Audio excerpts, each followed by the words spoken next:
देखो ऐसा है कि अरे ये तो मेरे को नहीं करना यार, बढ़िया है ये तो, इन्होंने इतना करा ऊपर नीचे तो क्या फायदा हो गया,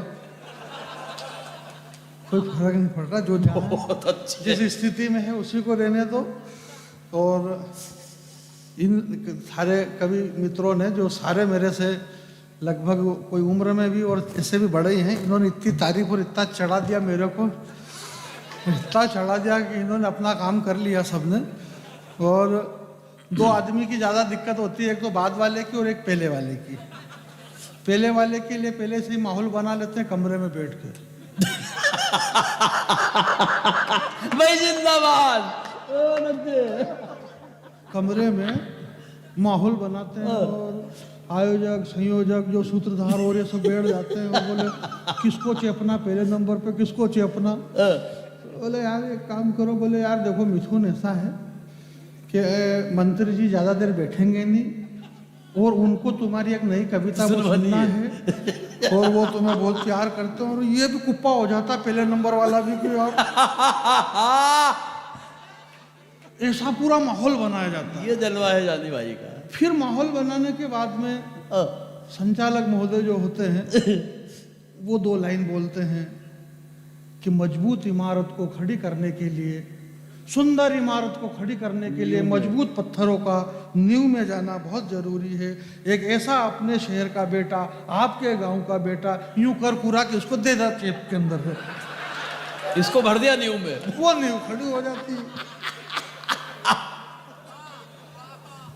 फिर आखिरी वाला फिर एक मुद्दा रहता, बोले यार ठंड इतनी है, ठंड इतनी है, बोले आखिरी में, बोले आखिरी में किसको, बोले ये पड़ा रहेगा अलग, देखो अलग से। तो अपन ने भी कोना पकड़ लिया, बहुत अच्छे। जबकि मैं बीच में बैठने जैसा था।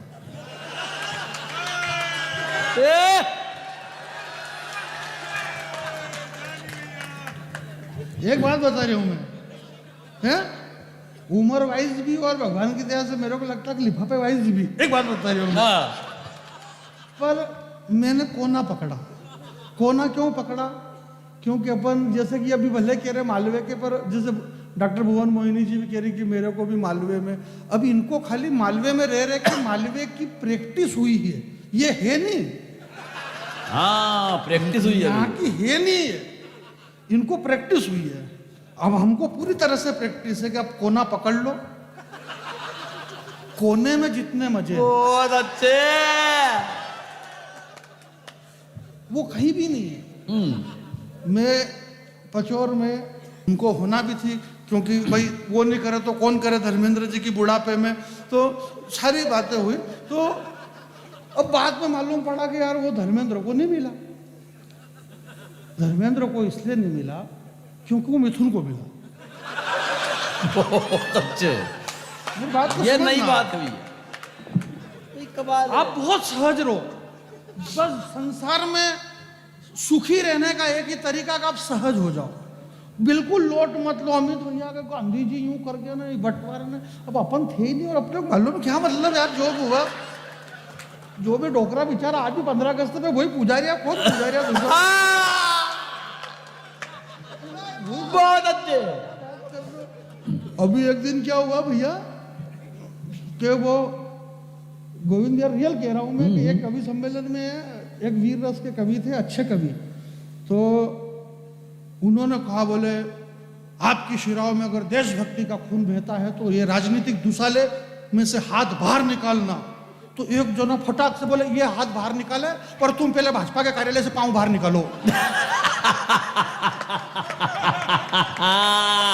बहुत अच्छे, सब ऐसे ही बहुत अच्छे सब। तो आई समझ में, मैं भी अब स्थिति ऐसी तो क्या करें, तो इसलिए आप सहज हो जाओ, सरल हो जाओ। कविता संस्कार संस्कृति में ऐसा ज़्यादा जानता नहीं हूँ, इन्होंने खाली पहले ही प्लान बना रखा था कि एक ओपनर और एक ही बाद वाला, बाकी मेरा कोई इतनी योग्यता नहीं है। मैं आपके बीच में ये कह रहा था कि जिस दिन से घर से बाहर तेरा पांव चला गया, आए हाय मिथुन भैया, मिथुन दादा को पुरस्कार मिला बाला दादा साहब फाल्के, फाल के ये क्यों मिला हाँ। भैया? ये इसलिए मिला क्योंकि ये धर्मेंद्र, मैं ये नहीं कहूँ धर्मेंद्र को नहीं मिला तो इसको मिला। ये रियल मिथुन दा को इसलिए मिला क्योंकि इस दुनिया में अगर सबसे बड़ी चीज है तो वो है दुआ, आशीर्वाद। एक युग का, सतयुग, त्रेता, द्वापर और कलयुग, एक युग का सबसे बड़ा ताकतवर व्यक्ति जिसके तर्कस के रखे हुए तीर दुनिया की पूरी दिशा बदल सकते थे, वो सूर्यपुत्र कर्ण जिसने ब्रह्मास्त्र का ज्ञान प्राप्त किया, परंतु समय पे जब वो शापित हो गया तो उसका रथ का पहिया धरती ने डस लिया ना। अब मेरे को ये बताओ कि यार जब वो युद्ध का मैदान है तो वहां क्या कीचड़ था क्या? हाँ भाई सवाल खड़ा हो रहा है, नहीं सही बात है। एक सवाल खड़ा हो रहा और ये खड़ा सवाल बैठ नहीं रहा वापिस। कैसे बैठेगा जब धस गया तो? भाई मैदान, क्रिकेट मैदान कहाँ है? अपन जब क्रिकेट खेलते हैं तो क्या वहां कीचड़ रहता है क्या? हाँ। तो जब वो इतना बड़ा युद्ध कुरुक्षेत्र का, इतना बड़ा, जहाँ 40 करोड़ लोग खड़े थे, 18 अक्षौणी सेना आमने सामने, जहाँ स्वयं योगेश्वर श्री कृष्ण खड़े हुए और कर्ण का रथ का पहिया धरती में धस गया, तो समझ में ये नहीं आ रहा कि क्या वहां पे कीचड़ था, कि क्या पानी गिर गया था, कि हुआ क्या? तो इससे यह सिद्ध होता है कि आप कितने ही ताकतवर हो जाना, परंतु अगर आप शापित हैं तो जब शाप आपके आड़ में आएगा तो ये धरती आपका पहिया डस लेगी, यानी कि जैसे ही जमने का टाइम आएगा और आप पंच भूल जाओगे। ये बहुत अच्छे जो जो सादगी है। सादगी क्या, ये जो अरे कई बार ये जो हाथ पे लिखते हैं ये भूल जाते हैं कि ये सुना है कि ये सुना, ये वाली चेपू की ये वाली चेपू, ये वाली सुनो कि ये वाली सुनो, और पीछे से कोई कहता था बोले कुछ भी मत सुना, बैठो, और आदमी को बैठना पड़ता है। क्या करे? तो मेरा ये मानना है कि मिथुन दादा के साथ में दुआ थी। अब दुआ कौन सी, मैं पूरी बात कह रहा हूं। प्रीति जी पहली बार आपके दर्शन हुए, और प्रीति पांडे जी प्रतापगढ़ से हमारे बीच में, और वहां से चल करके आई तो बहुत सारे लोगों का दिमाग खराब हुआ, कितने महीने पहला निकली होगा। वो एक तो साड़ी में लथड़ चलाई भी नहीं, लथड़ और वो इतना दूर से, तो औरताओं का दिमाग, भाई अपन तो गांव का मालवा कि अभी कवि सम्मेलन चल रहा है, ये 4-6 महीने पहले मेरे गांव में कवि सम्मेलन करा, बड़ा होर्डिंग छपे, बोले डॉक्टर भुवन मोहिनी।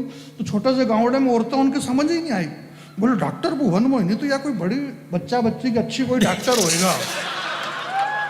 तो मेरे घर पे 3-4 डोकरियां होना ही, चाय पीने के लिए इनको बुलाया तो बोले नमस्ते जी, बोले नमस्ते, बोले हमारे संजूड़ा की शादी हुई है ना, यो दूसरा संगत हुई है, पर हमारे संजूड़ा के कहीं नाना नानी नहीं हुई।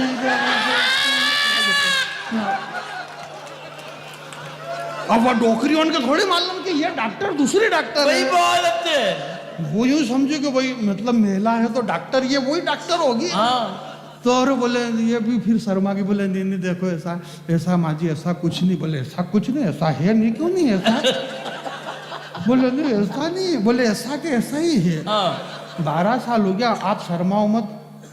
बोले मैं आपको क्या बताऊं? बोले नहीं आपके बताना पड़ेगा। बोले मैं क्या बताऊं, आप समझने की कोशिश करो। बोले क्यों कोशिश करा, या आप कोशिश करो। मैं क्यों कोशिश करो, जरा मिलकर ठोको एक बार यार, बहुत अच्छे। तो ये भाई आप कोशिश करोगे, क्योंकि आपका माता पिता ने आपके पढ़ाई लिखाई और डॉक्टर बनाई, तो आप डॉक्टर हो, तो फिर आप यह बताओ कि हमारा संजोड़ा के 12 साल हो गया, बहुत अच्छे। बाल गोपाल क्यों नहीं हुई रहा? भाई हमारा मालूम पड़ जाए कि संजोड़ा में मिस्टेक है कि आने भाई में मिस्टेक है, को फिर कहीं इंतजाम करा। मारे तो मिस्टेक इतना, दूसरी डोकरी बोले कि देखो मारे तो ऐसा लगे कि मिस्टेक बांगड़ में जो होगा। इनका दिमाग खराब हो गया, बोले जानी भाई बांगड़ क्या होता है? इनका बांगड़, आप दुनिया के कितने बड़े पुरस्कार ले लो पर बांगड़ के बारे में आप ज्यादा जानते नहीं। जिस दिन से घर से बाहर तेरा पांव चला गया, जिस दिन से घर से बाहर तेरा पांव चला गया, दुनिया की पहली आचार संहिता लगी। ये जो हमारी बहन आदरणीय डॉक्टर भुवन मोहिनी जी, जिनके गीत पे आपने ठहाके लगाया, जिसको राम ढूंढना था वो राम ढूंढ सकता है, और जिसे काम ढूंढना है वो उसके अंदर से काम ढूंढ सकता है। ये हमारी दृष्टि, ये हमारे विचार, ये हम कि हम उसमें क्या सोच रहे। दुनिया की पहली आचार संहिता आज से 17 लाख वर्ष पहले भगवान लखनलाल ने अपने तरकश में से तीर निकाला और पहली रेखा खींची, और रेखा खींच करके लक्ष्मण जी ने कहा कि हे माता सीता भाभी, आप इस लक्ष्मण की रेखा को बाहर मत पांव निकालना। दुनिया के किसी रावण में ताकत नहीं है जो आपको छू भी सके। वो दुनिया की पहली आचार संहिता थी। मुझे इस बात का दुख नहीं है कि आसाराम बापू राम रहीम को सजा हो या न हो, दुख इस बात का है कि उनके डेरे में ये अकेली गई क्यों।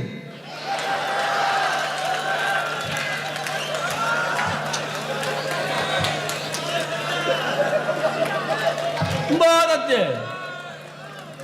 जिस दिन से घर से बाहर तेरा पांव चला गया।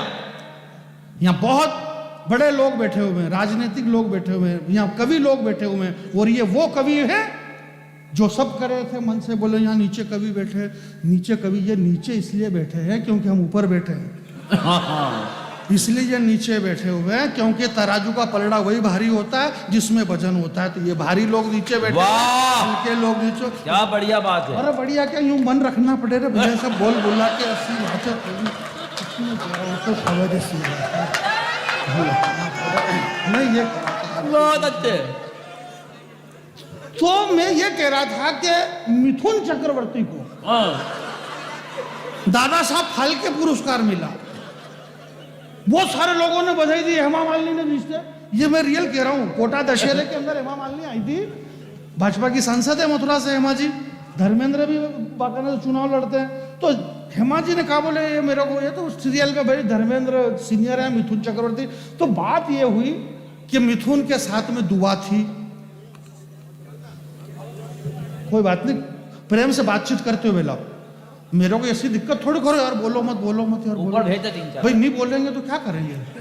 डॉक्टर फेमी बदायूं जी ने एक बहुत अच्छी बात हाय हाय क्या कहा है उन्होंने, मेरे को नहीं मालूम क्या कहा उन्होंने, क्योंकि मेरे को मेरा ही मालूम नहीं कि अब मैं क्या बोलूं। अरे मेरा यार इतना, मतलब मैं पूरा वो कांप रहा हूँ, तो मेरे को भी समझ आराम से इनको तो वाह वाह, थैंक यू। बात ये हुई कि धर्मेंद्र ने जिंदगी भर, धर्मेंद्र की कोई सी भी मूवी देख लेना, धर्मेंद्र ने हर फिल्म में एक ही बात कही है, बोले कुत्ते तेरा खून पी जाऊंगा, कुत्ते इसके सामने मत नाचना, कुत्ते तेरा खून पी जाऊंगा। तो देश के जितने कुत्ते थे इनका दिमाग खराब हो गया। बोले यार खून पीने के लिए हम ही दिखते हैं तेरे को। अब धर्मेंद्र शापित हो गया, शापित हो गया, कुत्तों का शाप लगा उसको।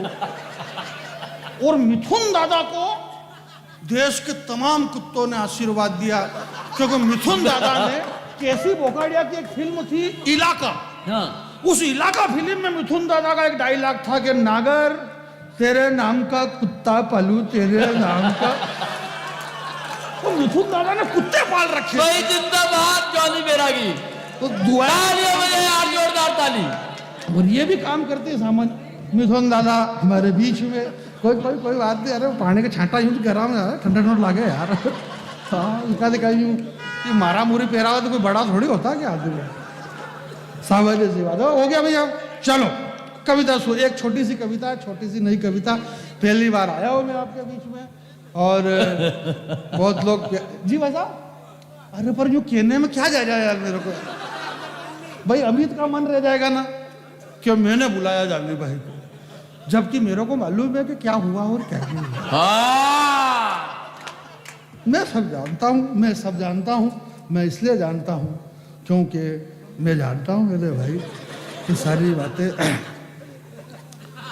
जिस दिन से घर से बाहर तेरा पांव चला गया, जिस दिन से घर से बाहर तेरा पांव चला गया, बस उसी दिन से अपने दादाजी की मूंछ का ताव चला गया।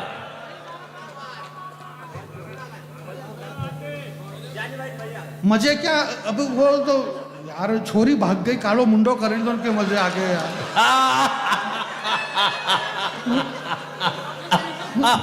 चंदन बंबई रहता है, चंदन बंबई से कल्चर आया और बंबई में और बाहर से आया, विदेशों से कल्चर आया और उस जगह उसको क्या बोलते हैं वो लिव इन रेशन।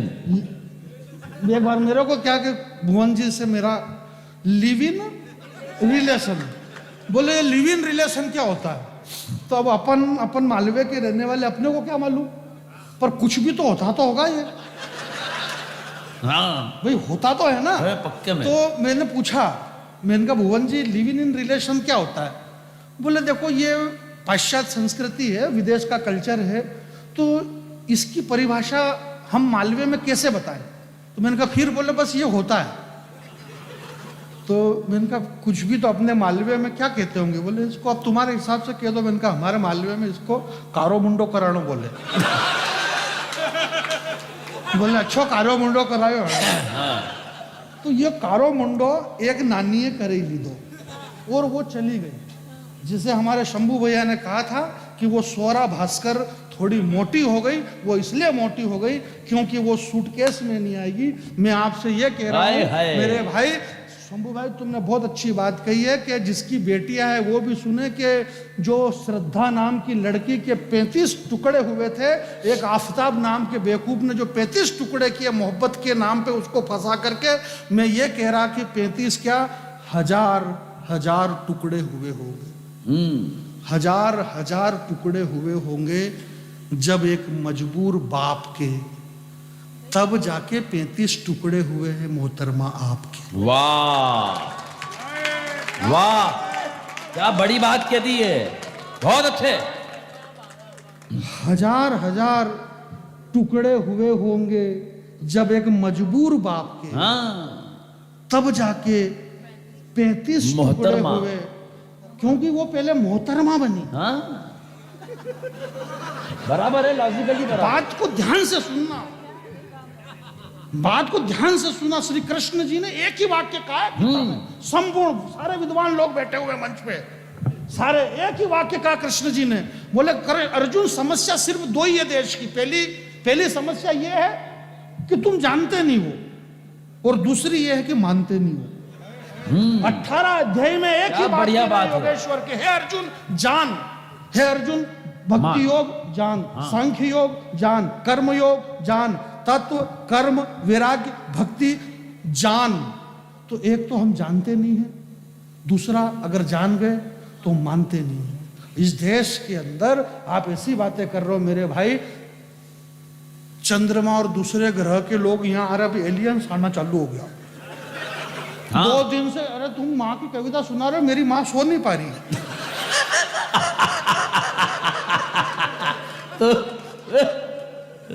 तने काले तो दिन भर गोदड़ा ओढ़ी होती न, थर मैं तो भाई काई भी हो भाई का ये नाना बेटा रे, वही ऊपर तक एलियंस आवे रे बेटा, ये कौन है रे, मेरी डाकड़ा बुतड़ा आई रहा ऊपर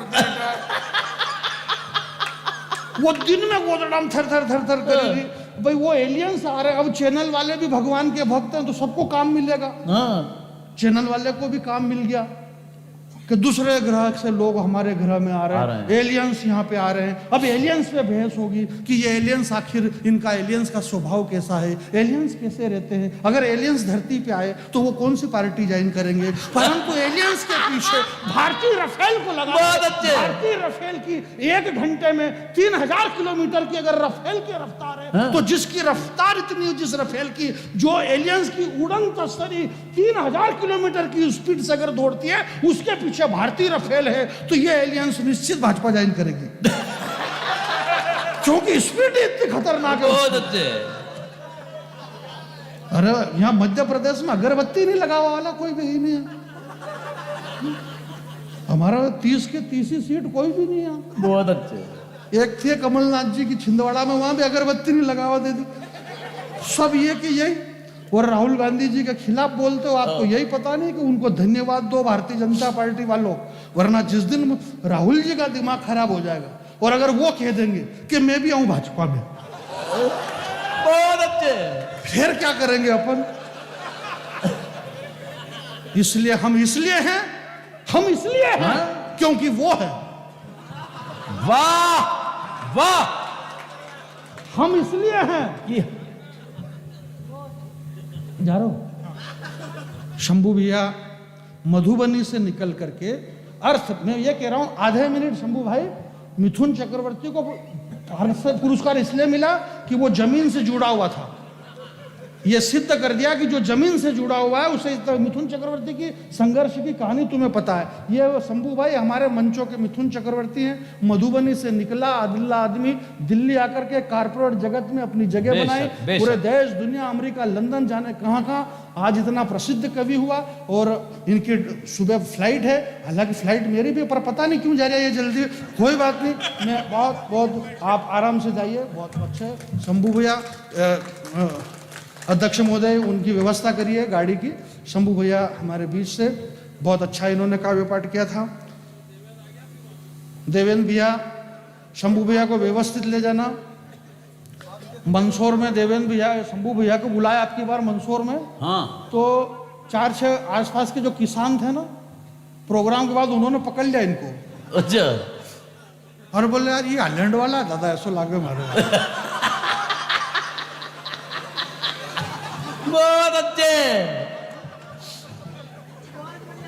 बड़ा ऊंची ला रहे, बोले भैया मैं वो नहीं बोल, मेरे ऐसा कुछ नहीं। बोले ऐसा कैसे नहीं, मैं पैसा खाइया हालैंड थमा रही है ना। हाँ जिस दिन से घर से बाहर तेरा पाँव चला गया। सुनिएगा आप आनंद से 5-7 मिनट को मैं भी, मेरा तो बोल भी नहीं पा रहा हूँ, मैं बीमार था, डॉक्टर साहब को पता है। जिस दिन से ये बता ही दिया कि ये भी, इनको भी जानी कहते हैं प्रेम से लोग बाग। जिस दिन से घर से बाहर तेरा पाँव चला गया, उस दिन से अपने दादाजी की मूंछ का ताव चला गया। और बस इस बात का दुखड़ा है कि तू मेरे कलेजे का टुकड़ा है। हाय हाय हाय हाय इस बात का दुखड़ा है कि तू मेरे कलेजे का टुकड़ा है।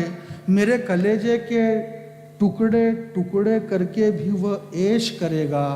तू समझती है कि वो तुझे गृह लक्ष्मी समझेगा, नहीं वो तुझे सूटकेस में पेश करेगा। हाय हाय तू मेरे कलेजे का टुकड़ा है, हे कलेजे के टुकड़े,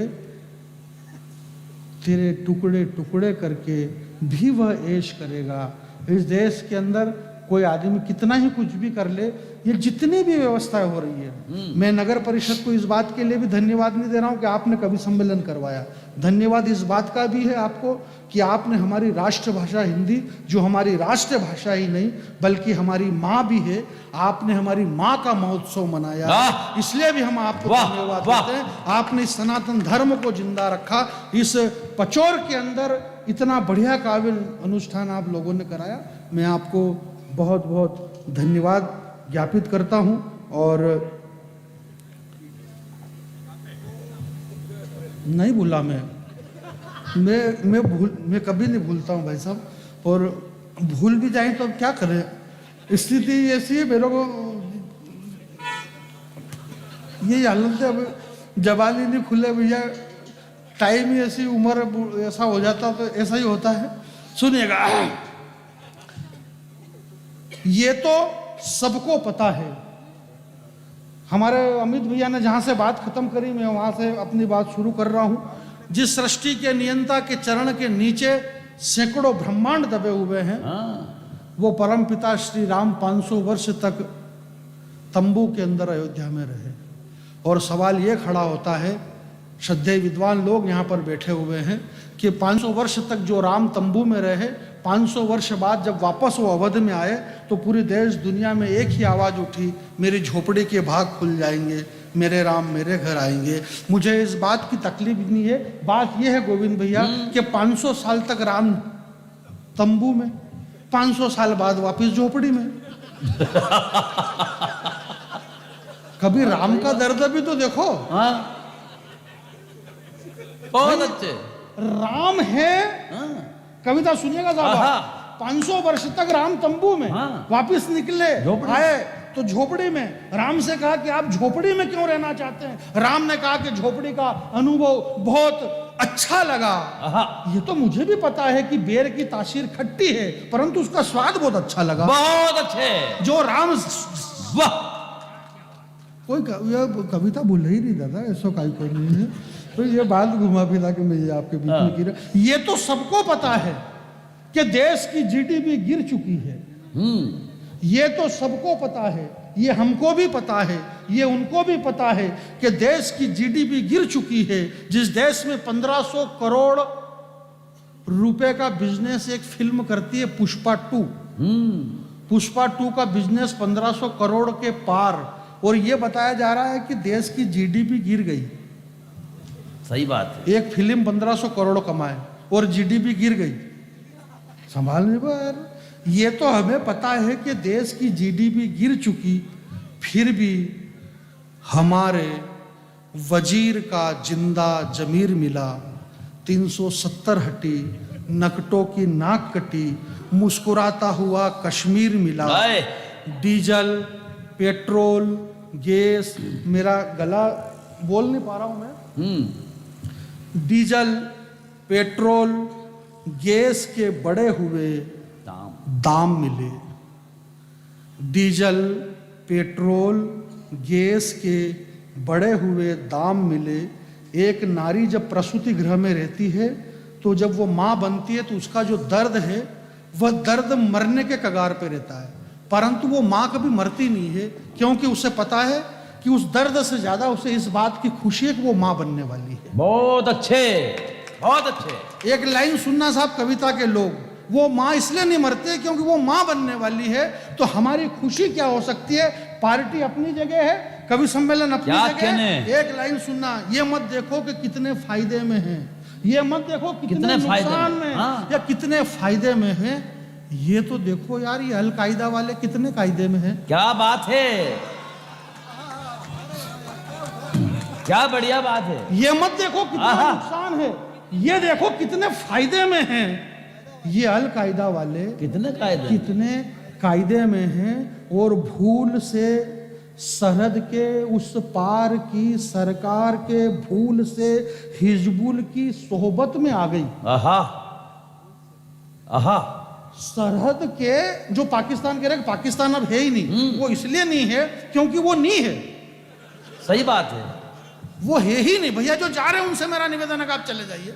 आप एक एक करके जा रहे हो, विचार सोच सोच के जा रहे हो यार, आप आराम से जाइए। मैंने आपसे पहले ही कहा कि एलियंस आ चुके हैं, दूसरे ग्रह के लोग यहां पर आ रहे हैं। क्यों आ रहे हैं? ये इसलिए आ रहे हैं क्योंकि हम वहां जा रहे हैं। हमको यहां पे मंगल नहीं दिखा तो वहां मंगल ढूंढने के लिए जा रहे हैं, तो उन्होंने कहा बोला हम यहाँ आ रहे हैं। बहुत अच्छे। आप वहां मत आओ। सुनीता विलियम्स जी की तबीयत अभी खराब चल रही है, अंतरिक्ष से ये खबर आई है, शायद ये आपको पता नहीं, मैं बता देता हूँ। ऐसी बारीक बातें मेरे को ध्यान में रहती है। ये क्या कह रहा था, वो झुंड में जा रहा है? झुंड में जा रहा है तो क्या? जो झुंड वाले तो इसलिए जा रहे हैं क्योंकि झुंड में चलो डर नहीं लगेगा। हाय हाय, ऐसा परेश रावल ने एक फिल्म में बोला था कि झुंड बना के चलो डर नहीं लगेगा। तो ये सब झुंड में जा रहे हैं। ये मत देखो कितने नुकसान में है, ये देखो कि कितने फायदे में है। यार ये अलकायदा वाले आजकल कितने कायदे में हैं, वरना एक समय ये था कि हर 10-20 रोज में बम फटते थे। जयपुर में बम विस्फोट, बेंगलोर में बम विस्फोट, हैदराबाद में बम विस्फोट। आजकल बम खुद बेरोजगार, बम फोड़ने वाले भी कोई भी नहीं। बम के मतलब जारा जमी गया, कोई भी नहीं फूट रहा। और अगर मान लो बम फटे तो बम की ऐसी स्थिति हो गई कि अगर बम फटे तो उस बम से पूछे कौन कि तू क्यों फट रहा। और मान लो अगर किसी ने पूछ लिया तो वो फिर बोलने जैसा नहीं बचेगा। बहुत अच्छे। पर अगर मान लो वो बम बोलता तो शायद वो बम बोलता कि मुझे इस बात का गम है कि मेरा नाम बम है, मुझे इस बात का गम है कि मेरा नाम बम है। मैं जब जब भी फटा हूं खुद की नजरों में घटा हूं, मैं हर बार यूं ही छला गया हूं। बिस्मिल के हाथ से निकला और हिजबुल के हाथ से। प्रेम से सुनिएगा आप, वाह। कोई जोर से ताली नहीं बजाना है, सामान्य सुनना। मेरे को ऐसा कुछ भी नहीं, मेरे को पता है मेरी औकात। मेरे पास डॉक्टर भुवन मोहिनी जी जैसा गला नहीं मधुर के इनके गीत पे लोग झूमते रहे। 3 महीने पहले इनको मैंने बुलाया एक कवि सम्मेलन में, तो पेपर में छपा, जैसे कमल जी ने बोले डॉक्टर भुवन मोहिनी के गीत पे लोग रात भर झूमते रहे। ये आ गई, 3 महीने हो गए, बहुत सारे छोरे अभी तक झूम रहे हैं। शाम पड़े न झूमे वो हाँ। कई डोरा दस्ती ताबीज गंडा डोरा सब कर झूमनो बंद नहीं हुई जो इनको वो झूम रहे बेचारे मालवे के छोरे झूम रहे ऐश्वर्या राय युक्ता मुखी लारा दत्ता और प्रियंका चोपड़ा विश्वास करजो मारी बात रो हूँ छोरो बैरागी जात रो हाँ? सपनो आयो ऐसो आधी रात रो के जैसे माधुरी दीक्षित के लायो नात रो नातरो बहुत अच्छे अब ये सो अब वो कहीं नाथरा का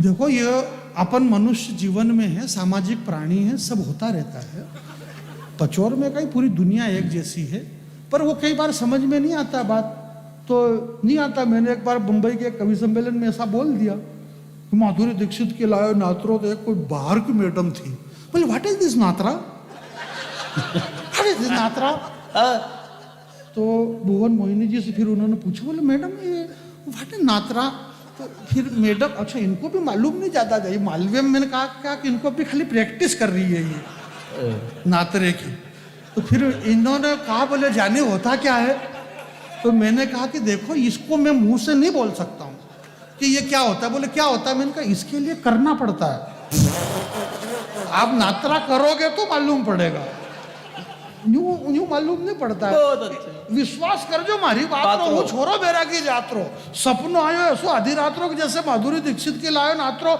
मैं भी तो यार माधुरी दीक्षित धीरे धीरे चल थाकी जाएगा पग हमें देख कांटो भागी जाएगा माथो नीचो कर लागी जाएगा पाइजे मत वजाड़ में टोकरो बा होतो है जागी जाएगा इसको कोई ऐसो रंग की ऐसी फंसी माधुरी दीक्षित बापड़ी हुकिन टिटोड़ी हरी की वेगी गापड़ी मैं तो यार मारखन खाई फूल की जगह पाखड़ी मक्की की जगह काकड़ी खाई करे जलेबी बापड़ी खाओ मक्की की रोटी छाछ की रापड़ी मैंने कहा यार तू तो ढेरी नहीं भाएगा मैंने कहा यार तू तो ढेरी परदेसी साथ कहीं नहीं भाएगा तू यदि चली जाएगा तो याद बहुत आएगा इतना छोरा मम्मी बोली उठो नहीं हाथ बजेगी भैंस का कुंडो कुंड हमारा बाप पाएगा